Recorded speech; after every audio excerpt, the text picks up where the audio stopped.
On February 25, 2019, at 1 p.m. in the afternoon, Jeremiah Ray, a homeless man in Portland, Oregon, opened the door of an ambulance that had stopped at a red light and stabbed a paramedic multiple times who tried to keep him out. Jeremiah then ran a few yards into the nearby Dunaway Deli and tried to assault the owner, breaking plexiglass cases and knocking crap off the shelves in the process. Police who had just happened to be on patrol at the time passed by the ambulance and pursued the suspect, who gave chase briefly before being apprehended. They discovered that Jeremiah Ray has an outstanding warrant in the state of Texas for a prior criminal history that includes weapons charges. He's considered a flight risk, and he has a history of substance abuse and mental health concerns. So you're thinking to yourself, okay, the crime he committed has got to be the most depressing and shocking part of the story, right? Oh no, the absolute drug-addled fever dream lunacy of trying to carjack an ambulance with two paramedics inside with a knife and stabbing one of them multiple times isn't the crazy part, if you can believe it. The really fucked up thing is what the criminal justice system in Portland, Oregon did next. On March 22nd, 25 days after the incident, Judge Kathleen Daly released Ray to the Closed Street Supervision Program upon their verification that he had housing. Wow. First off, who the fuck hears about a mentally ill, homeless junkie committing second and third degree assault with a deadly weapon, when really he should have been charged with attempted murder, and says to themselves, "Honey, I think we just found our new roommate"? Now, what exactly is the Closed Street Supervision Program, I hear you ask? It doesn't exactly live up to its name, in that it doesn't actually close access to the streets to the people charged with crimes remanded to their custody. It's a pre-trial service provider where 6 Portland sheriffs and some number of administrative staff check in with the criminal that the county doesn't want hogging a jail bed while they wait for their trial.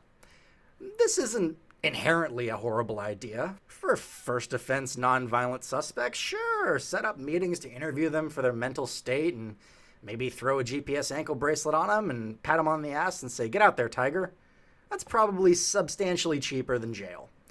But for the love of God, why the ever-loving fuck would you release this guy to walk the streets again after 25 days of carving up an innocent man? And if you're thinking, come on, Media Shadow, there's no fucking way the judge let this guy loose to walk the streets of Portland on his own recognizance, I must be missing something, right? That closed street program can't be just letting you walk out anytime you like. Well, I called the Multnomah County Sheriff's Department and asked the operator to clarify that exact question, and she confirmed my fears. As I record this, Jeremiah Ray is a free man until his next court hearing. He didn't even have to post bail. The man accused of violently stabbing a Portland paramedic last month is out of jail. The judge released Jeremiah Ray to a special county program called Close Street Supervision. And that program provides intense supervision by a Multnomah County Sheriff's deputy. However, in January, Sheriff Mike Reese wrote in a letter that deputies were overwhelmed by the high caseload and said because of it, the program was currently ineffective. Now, compare Jeremiah Ray's sad little tale to Todd Schneider. This homeless guy who stabbed some homeowner 17 times for merely telling him to stop camping near his house. He's at least still in jail awaiting his trial. His bail was set at $505,000. And as a homeless junkie with paranoid schizophrenia, he obviously can't pay that. But dig this insanely sympathetic article by the Oregonian.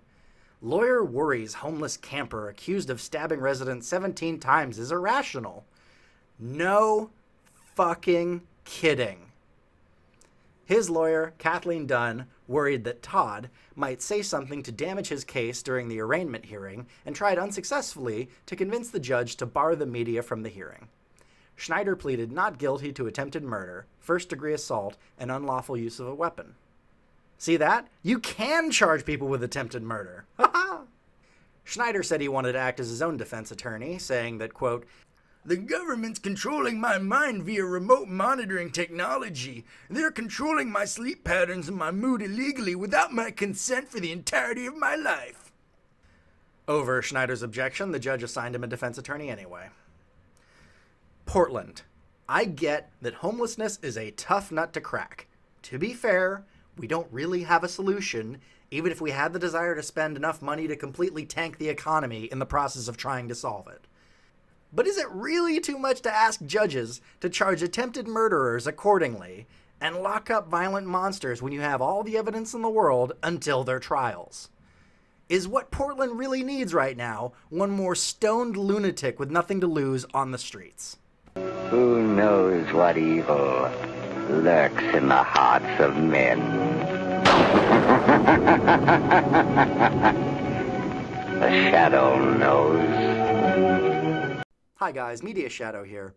I'm trying to grow the channel and hopefully get more than one video out a week. So if you like what you've seen, please give me a like, subscribe, share, or drop me some coin on Patreon. I've left a link in the description of the video. Thanks. The government is controlling my mind. Jesus.